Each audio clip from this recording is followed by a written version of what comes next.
Hello friends, once again welcome back to my channel. ಇವತ್ತು ನಾನು ಹಲಸಿನಕಾಯಿ ಇರುತ್ತಲ್ಲ, ಅದನ್ನ ಹಲಸಿನ ಗುಜ್ಜೆ ಅಂತ ಕರಿತೀವಿ, ಹಲಸಿನ ಬಡ್ಕು ಅಂತ ಕೂಡ ಕರಿತೀವಿ. ಅದರಲ್ಲಿ ಪಲ್ಯನ ಹೇಗೆ ಮಾಡೋದು, ಡ್ರೈ ಪಲ್ಯನ ಚಿಕನ್ ಫ್ರೈ ರೀತಿ ಹೇಗೆ ಮಾಡೋದು ಅಂತ ತೋರಿಸ್ಕೊಡ್ತೀನಿ. ಫಸ್ಟು ಮಸಾಲ ಪೌಡರ್ನ ಮಾಡಿಟ್ಕೋಬೇಕು.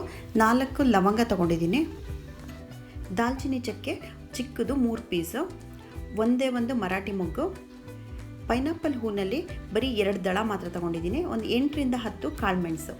ಇವಿಷ್ಟನ್ನ ಕುಟ್ಟಣಿಗೆಯಲ್ಲಿ ಕುಟ್ಬಿಟ್ಟು ಪುಡಿ ಮಾಡ್ಕೋಬೇಕು. ಮಿಕ್ಸಿಲಿ ಹಾಕಿದರೆ ಮಿಕ್ಸಿ ತಳಕ್ಕೆ ಸಿಕ್ಕಾಕೊಳ್ಳುತ್ತೆ ಸ್ವಲ್ಪ ಇರೋದ್ರಿಂದ. ಕುಟ್ಟಣಿಗೆಯಲ್ಲಿ ಮಾಡಿದರೆ ಟೇಸ್ಟ್ ತುಂಬ ಚೆನ್ನಾಗಿರುತ್ತೆ. ಇವಾಗ ಹಲಸಿನಕಾಯಿನ ಹೇಗೆ ಕುಯ್ಕೊಳ್ಳೋದು ಅಂತ ತೋರಿಸ್ತೀನಿ. ಹಲಸಿನಕಾಯಿ ಕುಯ್ಯೋದು ತುಂಬ ಕಷ್ಟದ ಕೆಲಸ. ಕೈಗೆ ಮತ್ತು ಚಾಕುಗೆ ಚೆನ್ನಾಗಿ ಎಣ್ಣೆನ ಹಚ್ಕೋಬೇಕು. ಅದರಲ್ಲಿ ಮೇಣ ತುಂಬ ಇರೋದ್ರಿಂದ ಅದೆಲ್ಲ ಕಡೆ ಅಂಟ್ಕೊಂಡ್ಬಿಡುತ್ತೆ. ಎಣ್ಣೆ ಹಚ್ಚೋದ್ರಿಂದ ಕೈ ಮತ್ತು ಚಾಕುನ ತೊಳೆಯೋಕ್ಕೆ ಸ್ವಲ್ಪ ಈಸಿ ಆಗುತ್ತೆ, ಇಲ್ಲ ಅಂದರೆ ಮೇಣನ ಕೈಯಿಂದ ತೆಗೆಯೋದು ತುಂಬ ಕಷ್ಟ ಆಗುತ್ತೆ. ಫಸ್ಟು ಸೈಡ್ ಪೀಸ್ನ ಕಟ್ ಮಾಡಿಬಿಟ್ಟು ಅದೇ ಪೀಸಲ್ಲಿ ಆ ಹಾಲು ಇರುತ್ತಲ್ಲ ಅದನ್ನು ಒರೆಸ್ಬೇಕು. ಆಮೇಲೆ ನ್ಯೂಸ್ ಪೇಪರ್ನ ಪಕ್ಕ ಇಟ್ಕೊಂಡೇ ಇರಬೇಕು. ಹಲಸಿನಕಾಯಿ ಕಟ್ ಮಾಡಬೇಕಾದ್ರೆ ಆ ಹಾಲು ಕೆಳಗಡೆ ಇಳಿತಾನೆ ಇರುತ್ತೆ, ಅದನ್ನು ಒರೆಸ್ತಾ ಇರಬೇಕು ನ್ಯೂಸ್ ಪೇಪರಲ್ಲಿ. ಇದೇನಾದರೂ ಬಟ್ಟೆ ಮೇಲೆ ಬಿದ್ದರೆ ಅದ್ರದ್ದು ಕರೆ ಹಾಗೆ ಉಳಿಯುತ್ತೆ. ಹಲಸಿನಕಾಯಿನ ಎರಡೂ ಕಡೆ ಸೈಡನ್ನು ಕಟ್ ಮಾಡಿಬಿಟ್ಟು ಫಸ್ಟ್ ತೆಗೆದ್ರೆ ಅದರಲ್ಲಿರೋ ಹಾಲಿನ ಸೊನೆ ಕಡಿಮೆ ಆಗುತ್ತೆ. ಇವಾಗ ಮಧ್ಯದಲ್ಲಿ ಕಟ್ ಮಾಡಿದರೆ ಅಲ್ಲಿಂದನೂ ಮತ್ತೆ ಹಾಲಿನ ಸೊನೆ ಬರುತ್ತೆ. ನಾನು ಮೇಲ್ಗಡೆಯಿಂದ ಕಟ್ ಮಾಡ್ತೀನಿ. ಹಲಸಿನಕಾಯಿ ಕಟ್ ಮಾಡೋದು ಬೇರೆ ತರಕಾರಿ ಕಟ್ ಮಾಡಿದಷ್ಟು ಸುಲಭ ಆಗಿರಲ್ಲ, ನೋಡಿದಷ್ಟು ಈಸಿಯಾಗಿಲ್ಲ. ಇದು ತುಂಬ ಶಕ್ತಿನ ಹಾಕಿಬಿಟ್ಟು ಕಟ್ ಮಾಡಬೇಕು. ಚಾಕನ್ನು ತುಂಬ ಶಾರ್ಪ್ ಇರೋದು ತಗೊಂಡು ಹುಷಾರಾಗಿ ಕಟ್ ಮಾಡಬೇಕು. ಕತ್ತಿ ಅಭ್ಯಾಸ ಇರೋರು ಕತ್ತಿಯಲ್ಲಿ ಕೂಡ ಈಸಿಯಾಗಿ ಕಟ್ ಮಾಡ್ಬೋದು, ಇಳ್ಗೆ ಮಣೆಯಲ್ಲಿ ಕೂಡ ಮಾಡ್ಬೋದು. ನಾನು ಇಳ್ಗೆ ಮಣೆಯಲ್ಲೂ ಮಾಡ್ತೀನಿ. ನ್ಯೂಸ್ ಪೇಪರ್ ಹತ್ತಿರದಲ್ಲೇ ಇಟ್ಕೊಂಡಿರಬೇಕು. ಆ ಹಾಲಿನ ಸೊನೆ ಇಳ್ದಂಗೂ ಒರೆಸ್ತಾ ಇರಬೇಕು. ಈ ಹಲಸಿನ ಗುಜ್ಜೆನಲ್ಲಿ ಮೊದಲೆಲ್ಲ ಬಸ್ಸಾರು, ಪಲ್ಯ ಮತ್ತು ಸಾರು ಮಾಡ್ತಾಯಿದ್ರು. ಇವಾಗ ಚಿಕನಲ್ಲಿ ಏನೇನು ಮಾಡ್ತೀವಿ ಅದೆಲ್ಲ ಈ ಹಲಸಿನ ಗುಜ್ಜೆನಲ್ಲಿ ಮಾಡ್ತಾರೆ. ಇದರದ್ದು ಕಬಾಬ್ ತುಂಬ ಪಾಪ್ಯುಲರ್ ಆಗಿರೋ ಡಿಶ್ಶು. ಈ ಹಲಸಿನಕಾಯಿನ ಸಿಪ್ಪೆ ಪೂರ್ತಿ ತೆಗೆದಾದ್ಮೇಲೆ ನ್ಯೂಸ್ ಪೇಪರ್ನಲ್ಲಿ ಒರೆಸ್ಕೋಬೇಕು. ನಾವು ಕಟ್ ಮಾಡಿದಷ್ಟು ಹಾಲಿನ ಸೊನೆ ಇಳಿತಾ ಇರುತ್ತೆ, ಹಾಗಾಗಿ ನೀಟಾಗಿ ಒರೆಸ್ಕೋಬೇಕು. ಒಂದು ಪಾತ್ರೆಯಲ್ಲಿ ನೀರು ಇಟ್ಕೊಂಡಿರಬೇಕು ಇದು ಕಟ್ ಮಾಡೋಕ್ಕೆ ಮುಂಚೆ. ಇದನ್ನು ನಾವೀಗ ಪಲ್ಯಕ್ಕೆ ಹೆಚ್ಕೊಂಡಂಗೆ ಚಿಕ್ಕ ಚಿಕ್ಕ ಪೀಸಸ್ ಆಗಿ ಕಟ್ ಮಾಡ್ಕೋಬೇಕು. ಮಧ್ಯದಲ್ಲಿ ಗಟ್ಟಿ ಭಾಗ ಇರುತ್ತಲ್ಲ ಅದನ್ನು ದಿಂಡು ಅಂತ ಹೇಳ್ತೀವಿ, ಅದನ್ನು ಹಾಕಬಾರ್ದು ಪಲ್ಯಗೆ. ಅದನ್ನು ತೆಗೆದುಬಿಟ್ಟು ಹೊರಗಡೆದು ಮಾತ್ರ ಹಾಕಬೇಕು. ಈ ಹಲಸಿನ ಗುಜ್ಜೆಗಳನ್ನ ಯಾವ ಥರದ್ದು ಸೆಲೆಕ್ಟ್ ಮಾಡ್ಕೋಬೇಕು ಅಂತಂದರೆ ಅದ್ರ ತೋಳೆಗಳು ಸ್ವಲ್ಪ ಬೆಳೆಯೋಕ್ಕೆ ಸ್ಟಾರ್ಟ್ ಆಗಿರುತ್ತೆ. ಇವಾಗ ಅದು ಇದರಲ್ಲಿ ನಿಮಗೆ ಕಾಣಿಸ್ತಾ ಇರ್ಬೋದು, ಇಷ್ಟಿರಬೇಕು. ತುಂಬ ಸಣ್ಣ ಗುಜ್ಜೆಗಳಲ್ಲಿ ಕೂಡ ಅಡುಗೆಗಳನ್ನ ಮಾಡ್ತಾರೆ, ಆದರೆ ಈ ಸೈಜಲ್ಲಿ ಟೇಸ್ಟ್ ತುಂಬ ಚೆನ್ನಾಗಿರುತ್ತೆ. ಅರ್ಧ ಬೆಳೆದಿರುತ್ತಲ್ಲ ಅಂಥ ಕಾಯಿ ಆದರೆ ತುಂಬ ಚೆನ್ನಾಗಿರುತ್ತೆ. ಇವಾಗ ಹತ್ತಿರದಿಂದ ತೋರಿಸ್ತಾ ಇದ್ದೀನಿ. ಮಧ್ಯದಲ್ಲಿರುತ್ತಲ್ಲ ದಿಂಡು, ಅದನ್ನು ಕಟ್ ಮಾಡಿ ತೆಗಿತಾ ಇದ್ದೀನಿ. ಈ ಹಲಸಿನ ಗುಜ್ಜೆನ ಕಟ್ ಮಾಡಿಬಿಟ್ಟು ಹಾಗೆ ಇಟ್ಟರೆ ಕಪ್ಪಾಗಿಬಿಡುತ್ತೆ, ಅದಕ್ಕೆ ನೀರಲ್ಲಿ ಹಾಕಿಡೋದು. ಹಾಲಿನ ಸೊನೆ ಕೂಡ ಕಡಿಮೆ ಆಗುತ್ತೆ. ಇವಾಗ ನಾನು ತೋರಿಸ್ತಾ ಇದ್ದೀನಲ್ಲ, ಇಷ್ಟು ಸೋಳೆಗಳು ಬಂದಿರಬೇಕು. ಇವಾಗ ಕಟ್ ಮಾಡಿರೋ ಪೀಸಸ್ ಎಲ್ಲ ನೀರಲ್ಲಿ ಹಾಕಿಬಿಟ್ಟು ಒಗ್ಗರಣೆಗೆ ರೆಡಿ ಮಾಡ್ಕೊಳ್ತೀನಿ. ಫಸ್ಟು 2 ಟೇಬಲ್ ಸ್ಪೂನು ಎಣ್ಣೆ ಹಾಕ್ಕೊಳ್ತೀನಿ.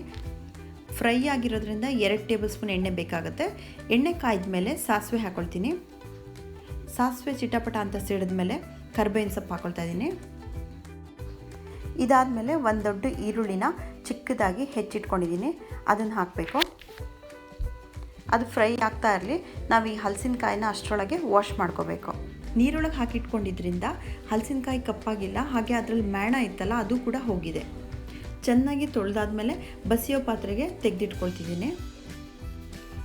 ಅದರಲ್ಲಿ ನೀರಿದ್ದರೆ ಅದೆಲ್ಲ ಚೆನ್ನಾಗಿ ಇಳ್ಕೊಳ್ಳಿ ಅಂತ. ಈರುಳ್ಳಿ ಚೆನ್ನಾಗಿ ಫ್ರೈ ಆಗಿದೆ. ಇವಾಗ ಟೊಮ್ಯಾಟೊ ಹಾಕ್ತಾಯಿದ್ದೀನಿ. 1 ಟೊಮ್ಯಾಟೊ ತೊಗೊಂಡಿದ್ದೀನಿ. ಟೊಮ್ಯಾಟೊ ಚೆನ್ನಾಗಿ ಬೆಂದಾದಮೇಲೆ ಶುಂಠಿ ಬೆಳ್ಳುಳ್ಳಿ ಪೇಸ್ಟು 1 ಟೇಬಲ್ ಸ್ಪೂನ್ ಹಾಕ್ತಾಯಿದ್ದೀನಿ. ಶುಂಠಿ ಬೆಳ್ಳುಳ್ಳಿ ಪೇಸ್ಟ್ ಹಾಕಿಬಿಟ್ಟು ಚೆನ್ನಾಗಿ ಹುರಿಬೇಕು. ಶುಂಠಿ ಬೆಳ್ಳುಳ್ಳಿನ ಗಮ್ಮನವರೆಗೆ ಹುರಿಬೇಕು. ಇದಾದಮೇಲೆ ಉಪ್ಪು ಹಾಕ್ತಾಯಿದ್ದೀನಿ. ನಾನು ಹರಳುಪ್ಪೆ ಯೂಸ್ ಮಾಡೋದು. 2 ಟೀ ಸ್ಪೂನಷ್ಟು ಉಪ್ಪು ಹಾಕ್ಕೊಂಡಿದ್ದೀನಿ. ಸ್ಪೂನಲ್ಲಿ ಕೈ ಆಡಿಸ್ತಾನೆ ಇರಬೇಕು. ನಾವು ಪುಡಿ ಮಾಡಿ ಇಟ್ಕೊಂಡಿದ್ವಲ್ಲ ಮಸಾಲೆಗಳು, ಅದನ್ನು ಹಾಕಿಬಿಟ್ಟು ಹುರಿಬೇಕು.